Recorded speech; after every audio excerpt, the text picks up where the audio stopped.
लगभग 150 साल पहले की बात है। ढोलकपुर गांव के एक कोने में एक परिवार रहता था। उस परिवार में था पीहू, उसका बड़े भाई साहुर और उनके मम्मी पापा।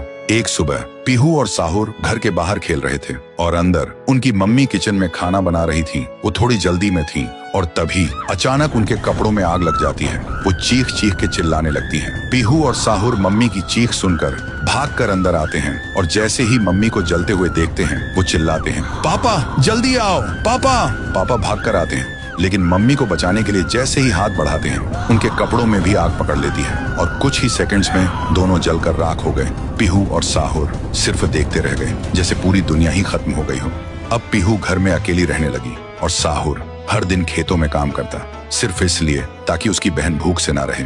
एक पूर्णिमा की रात थी।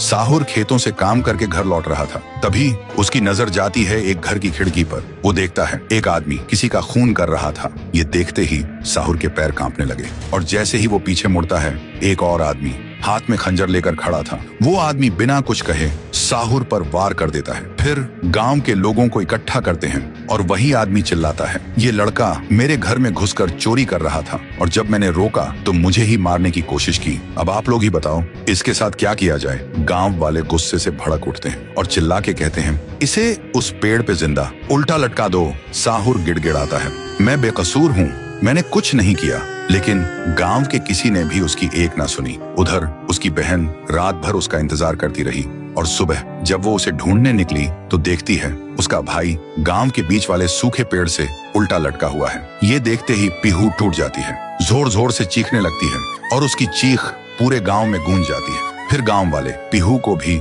चोर का बहन कहकर गांव से निकाल देते हैं और तब से साहुर की आत्मा उस पेड़ के अंदर समा गई थी और पीहू गांव के बाहर एक झोपड़ी में रहने लगी थी। रोज एक पेड़ के नीचे बैठकर भीख मांगती थी लेकिन कोई भी उसे कुछ भी खाने को नहीं देता था। वो बस भूखी पेट पेड़ के नीचे लेटी रहती थी। साहुर भी अपनी बहन का दर्द महसूस कर पाता था लेकिन वो कुछ नहीं कर सकता था।